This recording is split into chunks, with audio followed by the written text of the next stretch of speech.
ایک مقصد ہمیں یہ بھی سمجھ آتا ہے کہ اماں عائشہ صدیقہ رضی اللہ تعالی عنہا جس وقت رخصتی کے بعد میرے نبی صلی اللہ علیہ وسلم کے گھر کے اندر تشریف لائیں، اس وقت آپ کی عمر لڑکپن کی عمر تھی، اور لڑکپن کی جو عمر ہوتی ہے یہ علم کے حاصل کرنے کی عمر ہوتی ہے۔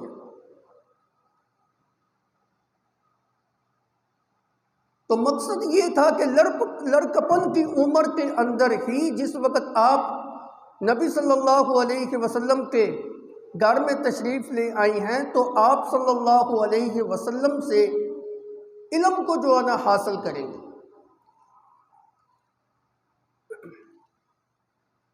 نکاح کے بعد علم تو دیگر ازواج مطہرات نے بھی آپ صلی اللہ علیہ وسلم کے گھر میں تشریف لا کر حاصل کیا ہے، لیکن اس بات سے آپ بخوبی آگاہ ہیں کہ جس طرح لڑکپن کی عمر کے اندر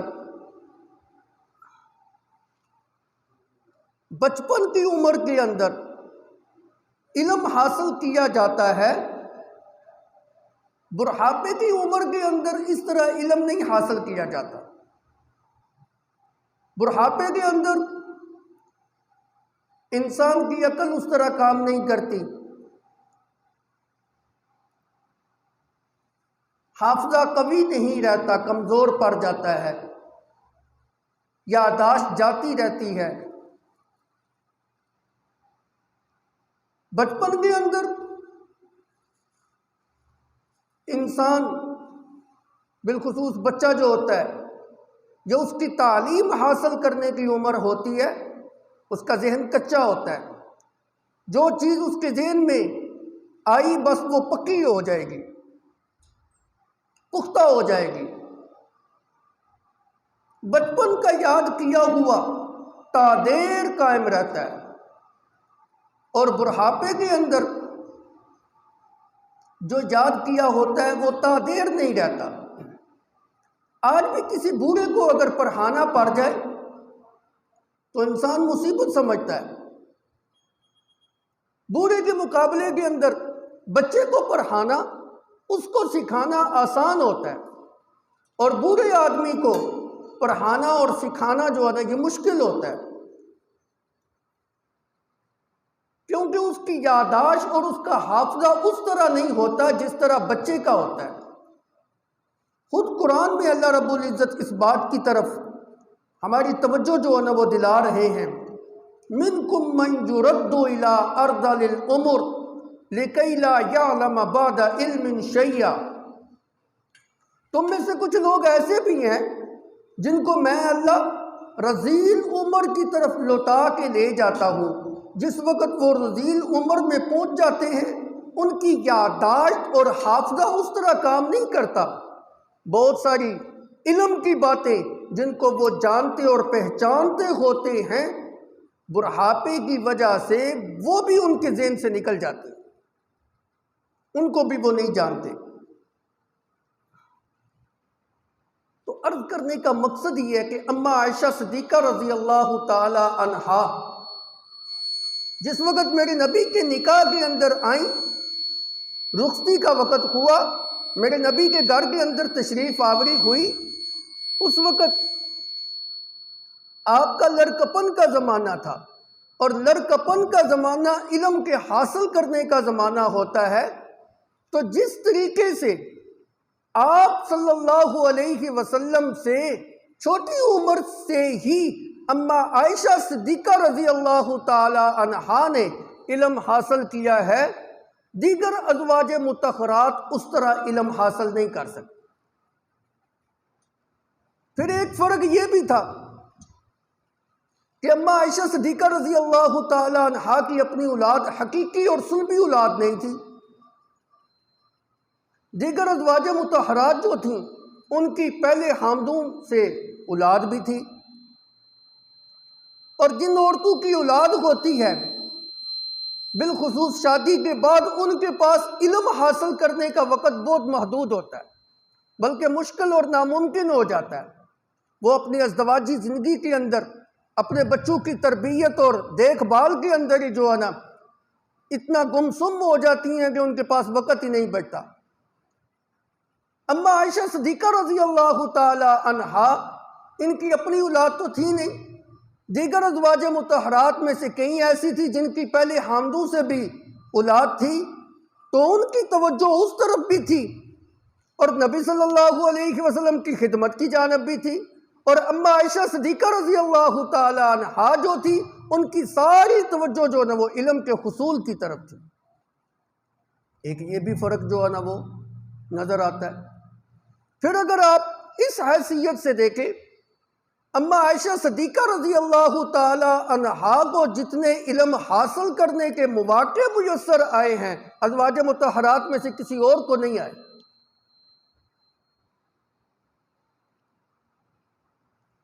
کائنات کے سب سے زیادہ، سب سے بڑے، عظیم ترین معلم وہ آپ کے شوہر تھے۔ جس وقت آپ صلی اللہ علیہ وسلم اپنے گھر کے اندر تشریف لاتے، علم کی باتیں جو نا اما عائشہ صدیقہ رضی اللہ تعالی عنہا کو بتاتے۔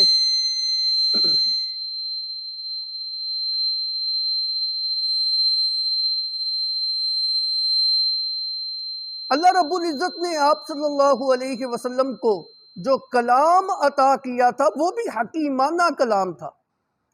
آپ کی زبان مبارک سے نکلنے والا ہر جملہ علم کے اوپر مبنی جو ہے نا وہ ہوتا تھا۔ ہاں وہ عائلی زندگی کے اندر آپ گفتگو فرماتے ہوں، انفرادی زندگی کے اندر، کسی نجی محفل کے اندر، یا اجتماعی طور پہ مجمع عام صحابہ کے مجمع کو آپ خطاب کر رہے ہوں، یہ میرے نبی صلی اللہ علیہ وسلم کی ہی خصوصیت تھی کہ اللہ رب العزت نے آپ کو جوامع الکلم جو ہے نا وہ عطا کیے تھے۔ جوامع الکلم کا مطلب یہ ہے کہ جس کے الفاظ بڑے مختصر سے ہیں، حروف اور الفاظ سے مرکب وہ جملے تو بالکل چھوٹے چھوٹے ہیں، مختصر سا کلام نظر آتا ہے دیکھنے والے کو، سننے والے کو، لیکن حقیقت کے اندر اگر کوئی مفسر اور محدث اپنی ساری زندگی اللہ کے پیغمبر صلی اللہ علیہ وسلم کے اس فرمان کی تشریح اور وضاحت کے اوپر بھی لگا دے تو کما حق بیان نہیں کر سکتا۔ اس مفسر اور محدث کی زندگی تو ختم ہو جائے گی، لیکن اللہ کے نبی کے اس فرمان سے ہیرے اور موتی اور جواہرات ابھی بھی جو ہے نا وہ کما حق اس نے بیان نہیں کی۔ بعد میں آنے والا کوئی اور جو ہے نا اس سے استنباط کر کے اور مسائل جو ہے نا وہ نکال سکتا ہے۔ جو کائنات کا ایسا عظیم ترین معلم ہو جس کی زبان مبارک سے نکلنے والے جملے جوامع الکلم ہو، اور ہر وقت جس وقت وہ گھر کے اندر تشریف لاتے ہوں تو اما عائشہ صدیقہ رضی اللہ تعالی عنہا سے ان سے سیکھنے کے اندر کون سی چیز جو ہے نا وہ مانع ہو سکتی ہے؟ پھر اس حیثیت سے بھی آپ دیکھیں نا، جتنی مواقع اما عائشہ صدیقہ رضی اللہ تعالی عنہا کو نبی صلی اللہ علیہ وسلم سے علم سیکھنے کے ملے ہیں، کسی دوسری زوجہ محترمہ کو نہیں ملے، اس لیے کہ آپ کا حجرہ مبارک جو تھا وہ مسجد نبوی کے ساتھ بالکل متصل اور ملحق تھا۔ دیگر ازواج مطہرات کے جو حجرے تھے وہ مسجد نبوی سے تھوڑے سے ہٹے ہوئے اور دور تھے۔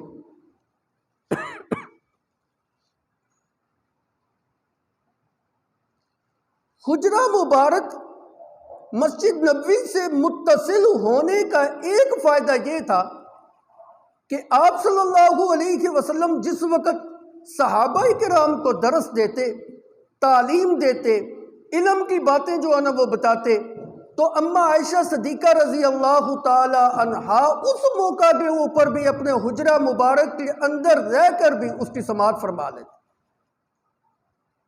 اور اگر بعض اوقات کوئی دشواری پیش آتی تو اہل السیر نے اپنی کتابوں کے اندر یہ بات جو ہے نا وہ لکھی ہے کہ اما عائشہ صدیقہ رضی اللہ تعالی عنہا اپنے حجرے سے ایک کنارے سے اٹھ کر جو مسجد نبوی کے دروازے کے قریب جو جگہ تھی اس دروازے کے پاس آپ کے اپنے حجرہ مبارک کے اندر بیٹھ کے اللہ کے پیغمبر صلی اللہ علیہ وسلم کی باتیں جو ہے نا وہ سننے لگ جاتے۔ پھر بھی کوئی بات اگر ایسی ہوتی جو نہ سمجھ آتی، جو ہی آپ اپنا خطبہ مبارک ختم کر کے مسجد نبوی شریف کے اندر جو ہے نا وہ تشریف لاتے، تو اس موقع پر آپ صلی اللہ علیہ وسلم سے اما عائشہ صدیقہ پوچھ لیتی کہ یہ مسئلہ جو آپ نے بیان کیا یہ کیسے، اس کا کیا مطلب ہے، اس کا کیا معنی اور مفہوم ہے۔ عرض کرنے کا مقصد یہ ہے کہ جتنے مواقع ازواج مطہرات میں سے اما عائشہ صدیقہ کو میسر آئے ہیں علم کے حصول کے، کسی اور کو نہیں آئے۔ پھر زندگی کے آخری ایام تو تقریباً 1 ہفتے سے زائد کا جو عرصہ ہے وہ تو آپ رہی اما عائشہ صدیقہ رضی اللہ تعالیٰ عنہا کے پاس ہے۔ اس موقع کے اوپر بیماری کے اس عالم کے اندر وفات سے قبل آپ نے نبی صلی اللہ علیہ وسلم سے کتنی باتیں جو ہے نا وہ سنی ہوں گی اور کتنے فرامین جو ہے نا وہ سیکھے ہوں گے۔ یہی وجہ ہے کہ ازواج مطہرات میں سب سے بڑی عالمہ اور فاضلہ اور قاریہ اور معلمہ اور فقیہ اور مستنبطہ اما عائشہ صدیقہ رضی اللہ تعالی عنہا ہے۔ اسی علمی فوقیت اور برتری کی وجہ سے، اسی علمی کمالات کی وجہ سے اللہ کے پیغمبر صلی اللہ علیہ وسلم آپ سے سب سے زیادہ جو ہے نا پیار اور محبت جو ہے نا وہ کیا کرتے۔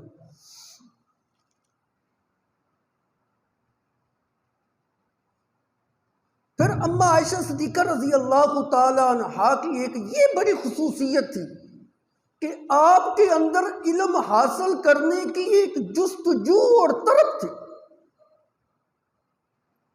کوئی موقع ایسا ہاتھ سے جانے نہیں دیتی، بغیر کسی کیلو قال کے، بغیر کسی ہچکچاہٹ کے، بغیر کسی شرم و حیا کے، بغیر کسی تعامل کے اللہ کے پیغمبر صلی اللہ علیہ وسلم سے آپ فوراً پوچھ لیتی کہ اس کا کیا مطلب ہے، یہ جو بات آپ نے کی ہے اس کا کیا معنی ہے، قرآن تو یوں کہتا ہے، آپ یوں کہہ رہے ہیں۔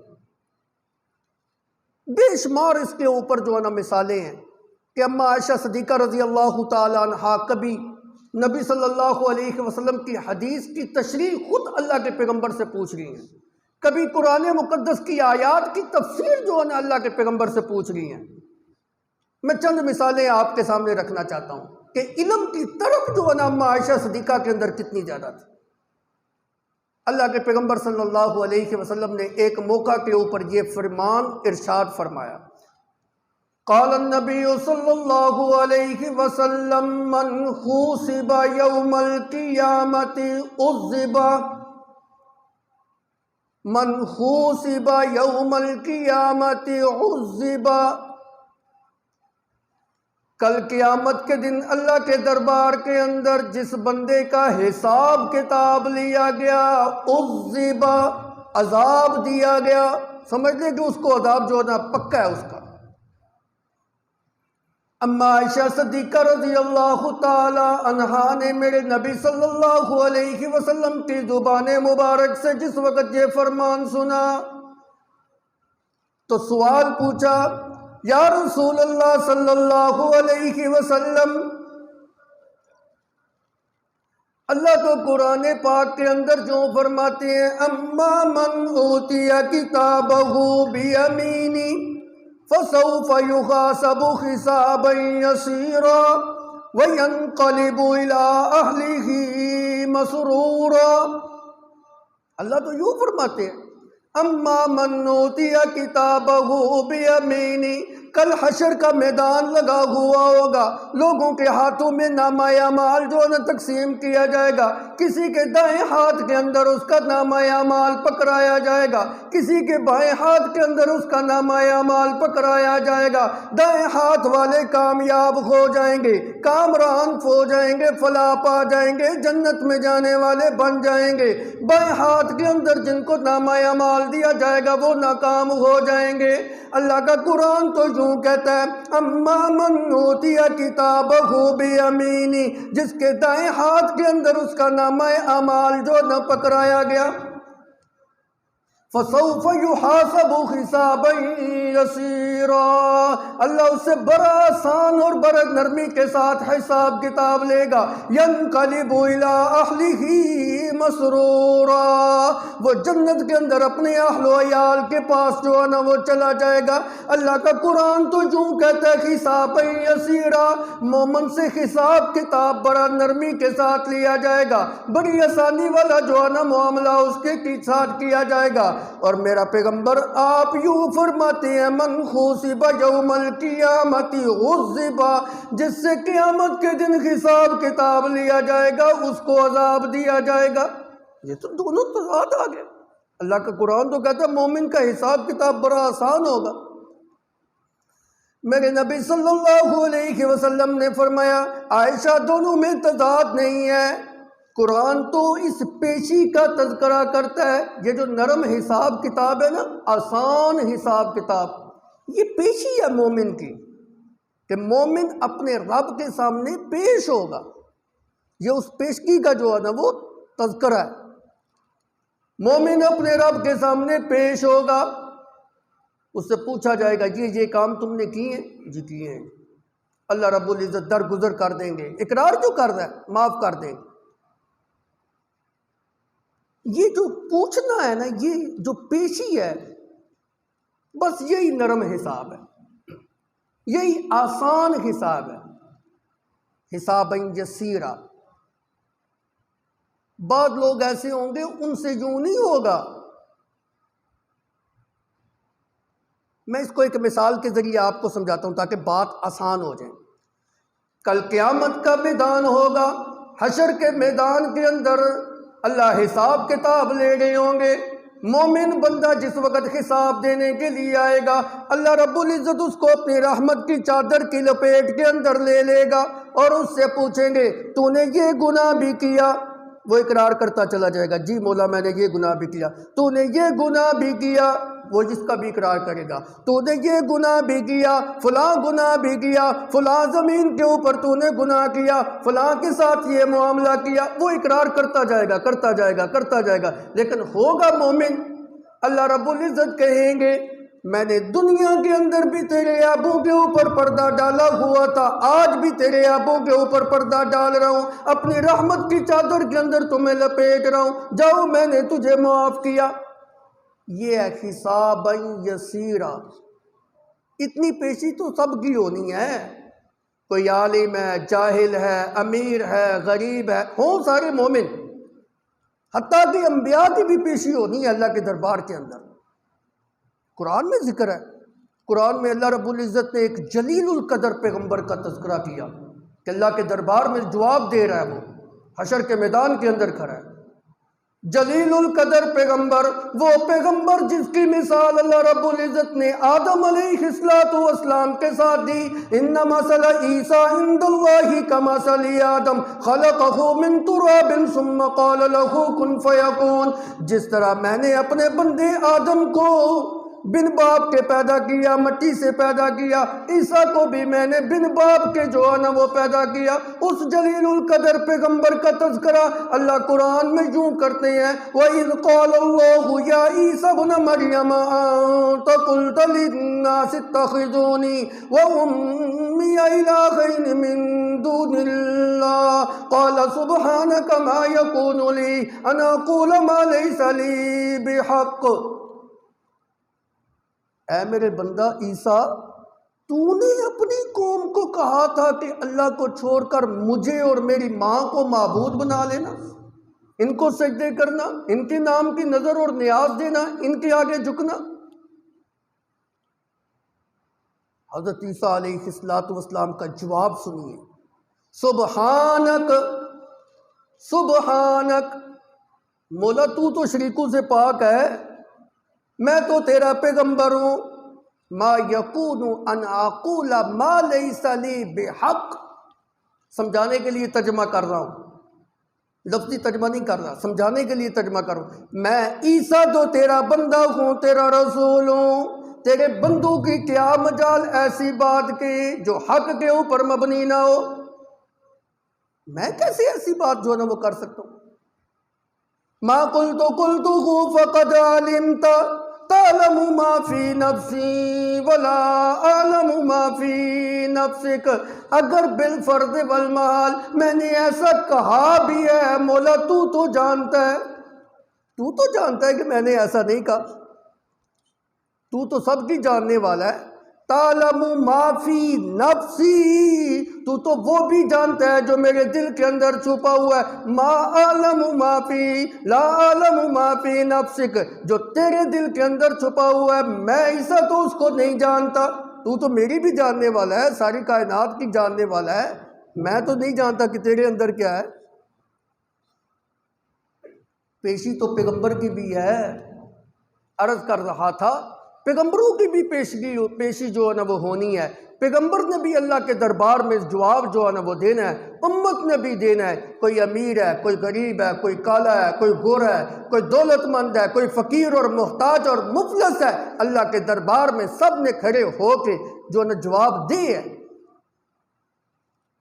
ہاں، مومن کا حساب کتاب بڑا آسان ہے. اللہ پوچھیں گے یہ کیا، یہ کیا، یہ کیا، وہ اقرار کرتا جائے گا. اللہ کہیں گے چل میں نے تجھے معاف کیا.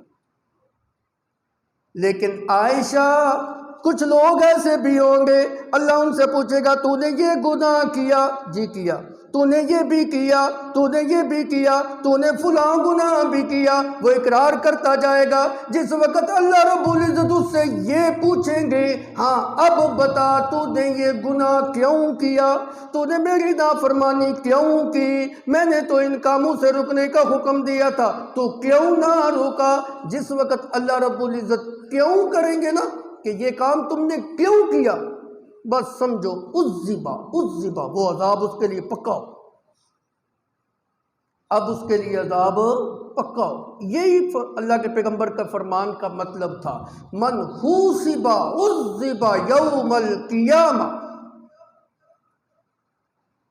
قیامت کے دن جس سے حساب کتاب لے لیا، یہ پوچھ لیا گیا ہاں تم نے یہ کام کیوں کیا ہے، عذبا اس کے لیے عذاب پکا ہو. اللہ سے دعا مانگا کرو اللہ ہمارا حساب کتاب آسان کر دے. وگرنہ ہم اپنے کالے کرتوت دیکھیں نا، اپنی زندگی کے اوپر اپنے نامہ اعمال کی طرف توجہ کریں نا، خدا کی قسم کوئی ایک بھی کام ڈھنگ کا نہیں. جنہوں اسی پنجابی دے وچ کہنے ہیں بندے دے پتراں دا ایک بھی کام اساں نہیں کیتا. ساری زندگی کا پل پل نافرمانی کے اندر گزرا. اللہ سے دعا کیا کرو اللہ ہمارا حساب کتاب آسان فرما دے. اور یہ میں نہیں کہہ رہا، یہ میرے نبی کی تعلیم ہے. اما عائشہ صدیقہ رضی اللہ تعالیٰ عنہ فرماتی ہیں نبی صلی اللہ علیہ وسلم بسا اوقات اپنی نمازوں کے اندر یہ دعا مانگا کرتے تھے اللہم حاسبنی حسابا یسیرا، اللہم حاسبنی حسابا یسیرا. اے اللہ میرا حساب کتاب آسان فرما دے، میرا معاملہ آسان فرما دے. وہ جلیل القدر پیغمبر، خاتم الانبیاء پیغمبر، سارے نبیوں کا سردار پیغمبر، اور جس کو دنیا کے اندر یہ خوشخبری دے دے گی اللہ نے آپ کے سارے گناہ جو ہے نا معاف کر دی، اور جس کے نامہ اعمال میں گناہ نام کی چیز نہیں، وہ اپنے لیے رو رو کے دعا کر رہا ہے اللہم حاسبنی حسابا یسیرا. اور جس کی زندگی کا پل پل گناہوں کے اندر گزرا ہو ان کو دعا کی ضرورت نہیں ہے. مانگا کرو اپنے رب سے، یہ دعا مانگا کرو. نماز کے بعد جو دعا مانگتی ہوں اس میں کتنی مختصر سے جملے ہیں، آسان سے الفاظ ہیں، کوئی مشکل بھی نہیں، کوئی لمبی چوڑی دعا بھی نہیں. سارے پڑھو اللہم حاسبنی حسابا یسیرا. بولو اللہم حاسبنی حسابا یسیرا. یہ الفاظ یاد کر لو. اے اللہ ہمارا حساب کتاب آسان فرما، اے اللہ ہمارا معاملہ آسان فرما دے. ہمارے نامہ اعمال میں تو کوئی ایسا عمل نہیں ہے کہ جس کو دیکھ کر ہم یہ تمنا کریں، یہ امید لگا لیں کہ جو ہے نا ہماری بخشش ہو جائے گی. ہاں تیری رحمت ہے، اس کو دیکھتے ہیں تو ایک امید کی کرن نظر آتی ہے کہ شاید ہماری بھی بخشش ہو جائے. اللہ اکبر. عرض کر رہا تھا کہ اماں عائشہ صدیقہ کے دل کے اندر علم کی جستجو کی طرف کتنی ہے کہ اللہ کے پیغمبر سے یہ فوراً جو ہے نا وہ سوال کر لیا۔ آئیے ایک اور مقام جو ہے نا آپ کو دیکھا، قرآن میں آتا ہے یوم تبدل الارض غیر الارض والسماوات وبرزوا للہ الواحد القہار۔ قیامت کے دن یہ زمین اور آسمان نہیں ہوگی، اس کے علاوہ کوئی اور زمین اور آسمان جو ہے نا ہوگی، اور ساری نسل انسانیت ایک اللہ رب العزت واحد قہار ذات کے سامنے سر جھکا کے جو ہے نا وہ کھڑی ہوئی ہوگی۔ اور دوسرے مقام پہ اللہ رب العزت نے فرمایا وَالْأَرْضُ جَمِيعًا قَبْضَتُهُ يَوْمَ الْقِيَامَةِ وَالسَّمَاوَاتُ مَطْوِيَّاتٌ بِيَمِينِهِ سُبْحَانَهُ وَتَعَالَىٰ عَمَّا يُشْرِكُونَ۔ قیامت کے دن زمین اللہ کی مٹھی کے اندر جو نہ بند ہوگی اور آسمان اس کے دائیں ہاتھ کے اوپر جو لپٹے ہوئے ہو۔ اب یہ ایک اشکال تھا کہ قیامت کے دن انسان نے کسی جگہ کے اوپر کھڑا تو ہونا ہے نا۔ اللہ تو کہتی ہے کہ زمین جو ہے نا اس کی مٹھی میں بند ہوگی اور آسمان جو ہے نا اس کے دائیں ہاتھ کے اوپر لپٹا ہوا ہوگا، تو انسان کہاں کھڑے ہوں گے؟ اما عائشہ صدیقہ رضی اللہ تعالیٰ عنہا کی علمی طرف آپ دیکھیں، جستجو دیکھیں، فوراً سوال کیا یا رسول اللہ صلی اللہ علیہ وسلم پھر انسان کہاں کھڑے ہوں گے؟ اللہ کے پیغمبر صلی اللہ علیہ وسلم نے فرمایا اس وقت انسان پل صراط کے اوپر کھڑے ہوں گے۔ اس وقت انسان پل صراط کے اوپر کھڑے ہوں گے، پل صراط کے اوپر گزرتے جائیں گے۔ ہاں قیامت کی جو زمین ہے، مفسرین نے اس کے اندر لمبا چوڑا جو ہے نا وہ کلام کیا ہے، کیا وہ یہی زمین ہوگی یا کوئی اور زمین ہوگی؟ تو اللہ کا قرآن کہتا ہے وہ یہ زمین اور یہ آسمان اور یہ عمارتیں اور یہ ایسی چیزیں نہیں ہوں، یہ ساری زمین جو نا صاف کر دی جائے گی، اس کے بلند و بالا پہاڑ ختم کر دیے جائیں گے اور اس کی کھائیاں جو ہے نا وہ بڑھتی جائیں گی، زمین کو دراز جو ہے نا وہ کر دیا جائے گا۔ ایک روایت کے اندر اللہ کے پیغمبر صلی اللہ علیہ وسلم نے فرمایا وہ چاندی کی زمین جو ہے نا ہوگی، اور ایک روایت میں آتا ہے وہ ایسے نرم اور سفید میدے کی جیسی جو ہے نا وہ زمین ہوگی۔ واللہ عالم، آخرت کے حوال تو اللہ رب العزت ہی جو ہے نا وہ جانتا ہے۔ لیکن عرض یہ کر رہا تھا کہ اما عائشہ صدیقہ رضی اللہ تعالیٰ عنہا دیکھیں نا، جب بھی کوئی بات آتی ہے نا تو یہ ہچکچاہٹ دل کے اندر نہیں رکھتی تھی، فوراً نبی صلی اللہ علیہ وسلم سے سوال کرتی۔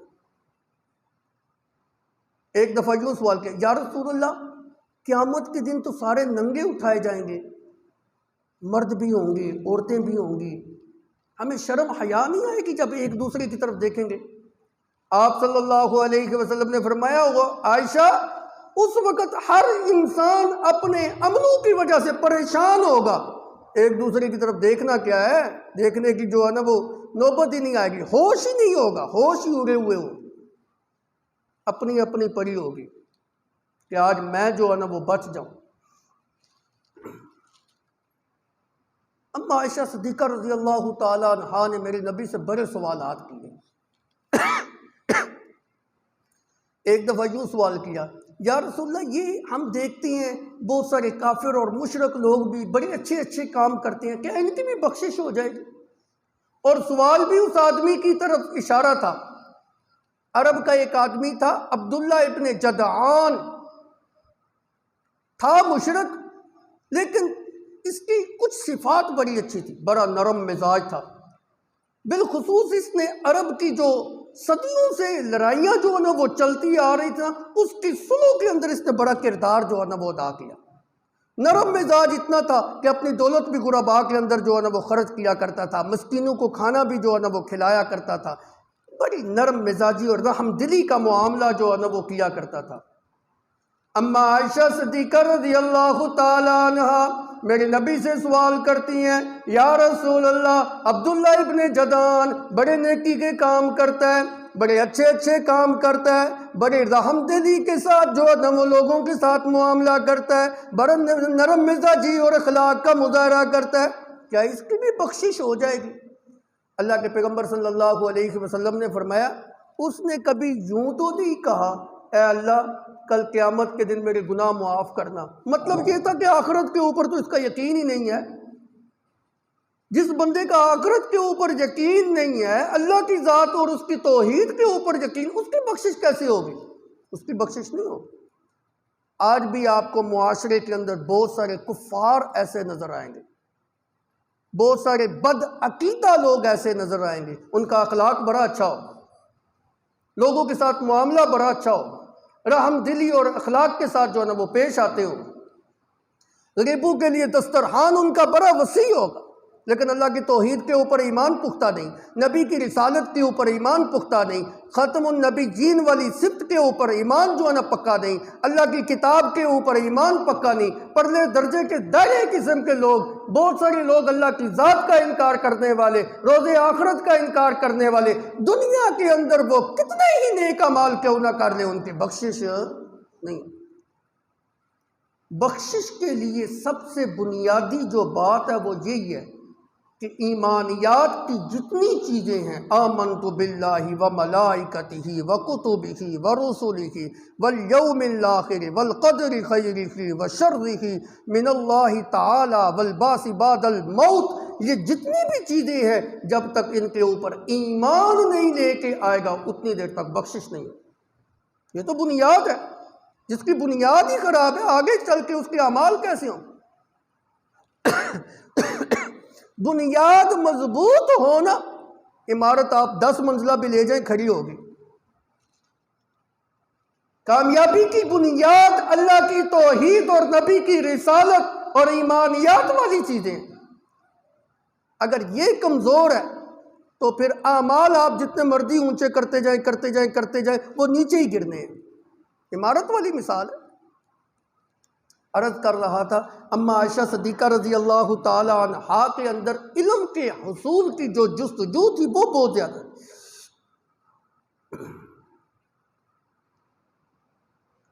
ایک دفعہ نبی صلی اللہ علیہ وسلم سے سوال کرنے لگے، یا رسول اللہ، یہ مرد جو لوگ ہیں حج یہ جہاد کے اوپر جاتے ہیں، کیا جس طرح مردوں کے اوپر جہاد ہے اسی طرح ہمارے اوپر بھی جہاد فرض ہے؟ آپ نے فرمایا نہیں، تمہارے اوپر جہاد فرض نہیں، تمہارے اوپر اللہ نے حج کو فرض کیا ہے، تمہارا جہاد حج کے اندر ہی۔ اور دیکھیں نا، جہاد کے اندر بھی مشقت ہے اور حج کے اندر بھی بڑی مشقت ہے۔ آج کل کے جدید دور ہونے کے باوجود، تمام تر سہولیات ہونے کے باوجود، اللہ آپ کو مکہ مدینہ لے جائے، آپ ادھر جا کے دیکھیں، آج بھی بڑی مشقتیں ہیں۔ سفر حج کے اندر آج بھی بڑی مشقت ہے۔ تو اللہ کے پیغمبر صلی اللہ علیہ وسلم نے فرمایا حج ہی عورتوں کا جہاد ہے۔ اس طرح کے بے شمار علمی قسم کے سوالات اما عائشہ صدیقہ رضی اللہ تعالی عنہا اپنے نبی سے جو ہے نا وہ کیا کرتی تھی۔ ایک مرتبہ پوچھا، یا رسول اللہ، بعض اوقات ایسے ہوتا ہے پڑوسیوں کی جو ہے نا وہ مدد کرنے کو جی کرتا ہے، اب پڑوسی تو دائیں طرف بھی ہیں بائیں طرف بھی ہیں، کس پڑوسی کی مدد کی جائے؟ اللہ کے پیغمبر صلی اللہ علیہ وسلم نے فرمایا جس کا دروازہ تمہارے سب سے زیادہ قریب ہو اسی کی جو نہ مدد کر، مقدم اس کو رکھ۔ تو عرض کر رہا تھا کہ علم کی جستجو اور طرف جتنی اما عائشہ صدیقہ رضی اللہ تعالی عنہا کے اندر تھی کسی اور کے اندر۔ اب ان سارے واقعات سے ایک اصول جو میں نے اخذ کیا وہ آپ کو جو ہے نا بتانا چاہتا ہوں۔ وہ اصول یہ ہے کہ اپنی جہالت کو دور کرو، علم کو حاصل کرو، علم دین کو حاصل کرو گے، جہالت جو ہے نا وہ چھٹتی جائے گی۔ علم نور ہے اور جہالت اور جو علم کے متضاد چیز ہے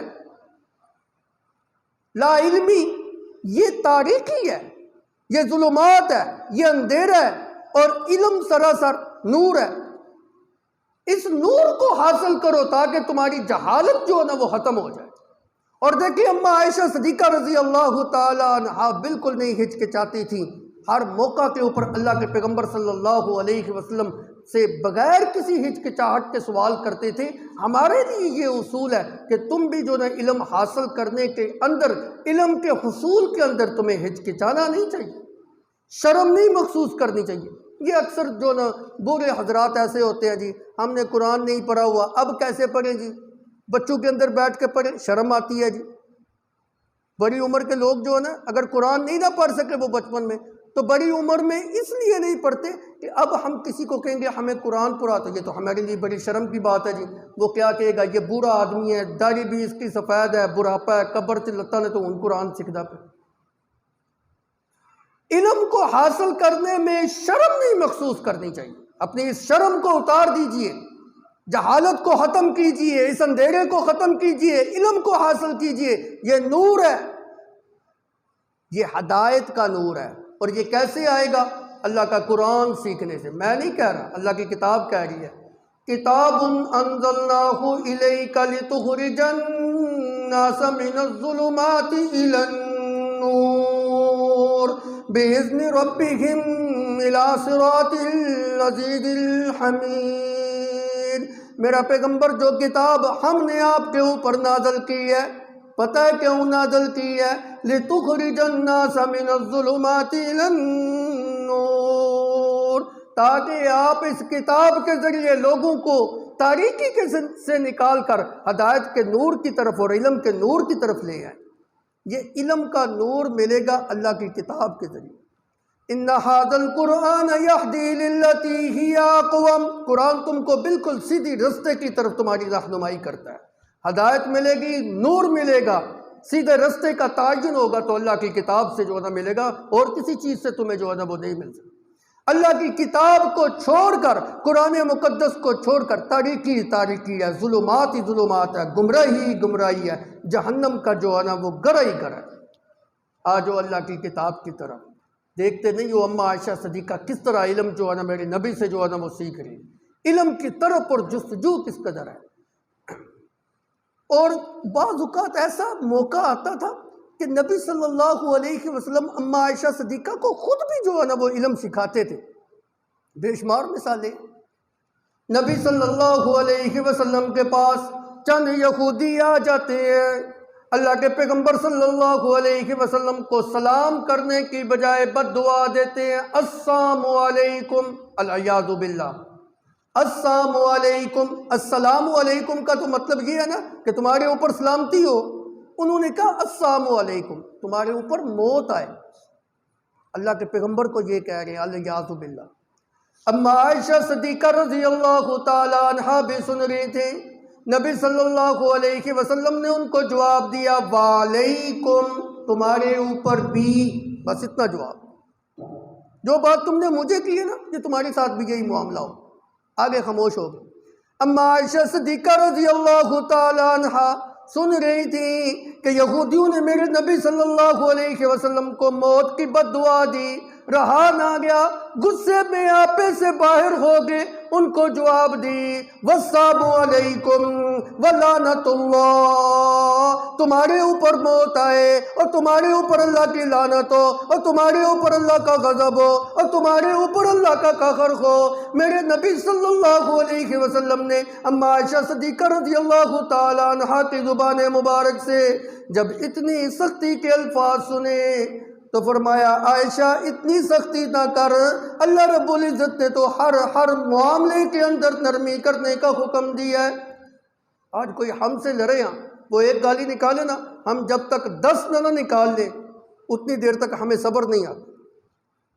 کوئی ایک تھپڑ مارے، جب تک ہم اس کو قتل نہ کر دیں اتنی دیر تک ہمیں صبر نہیں آتا۔ معاف کرنا سیکھو، نرمی کرنا سیکھو۔ عائشہ، اللہ رب العزت نے ہر معاملے کے اندر نرمی کرنے کا حکم دیا ہے، نرمی کر۔ جی یا رسول اللہ آپ نے سنا نہیں، اس نے آپ کو سلام نہیں کیا، اس نے آپ کو بد دعا دی ہے۔ میرے نبی صلی اللہ علیہ وسلم نے فرمایا عائشہ تم نے سنا نہیں، جس طرح اس نے مجھے بد دعا دی ہے میں نے بھی اس کا جواب اس کو دے دیا، وعلیکم کہہ کے میں نے بھی تو جواب دے دیا۔ اور یہ بات تو پکی ہے کہ یہودیوں کی بد دعا اللہ کے نبی کے حق میں کبھی بھی قبول نہیں ہوگی، لیکن میرے نبی کی بد دعا جو ہے نا ان کے حق میں ضرور بضرور قبول ہو۔ اللہ نے میری نبی کی کوئی دعا رد ہی نہیں کی۔ تربیت کی اما عائشہ صدیقہ رضی اللہ تعالی عنہا کو اخلاق جو ہے نا وہ سکھلائے کہ یوں جو ہے نا اپنے اندر نرمی جو ہے نا وہ پیدا کر۔ میرے نبی نے فرمایا عائشہ کبھی کسی گناہ کو ہلکا نہ سمجھنا، معمولی چھوٹے چھوٹے گناہوں سے بھی بچنا. یہ جو چھوٹے چھوٹے گناہ ہوتے ہیں نا، اس سے بھی کل قیامت کے دن اللہ رب العزت تمہاری پوچھ کرے گا. کبھی کسی گناہ کو ہلکا جو ہے نا وہ مت سمجھیے گا. چھوٹے گناہ بعض اوقات یوں ہوتا ہے، یہ بھی جو ہے نا آگے جا کے بڑے گناہ کا سبب جو ہے نا وہ بن جاتے ہیں.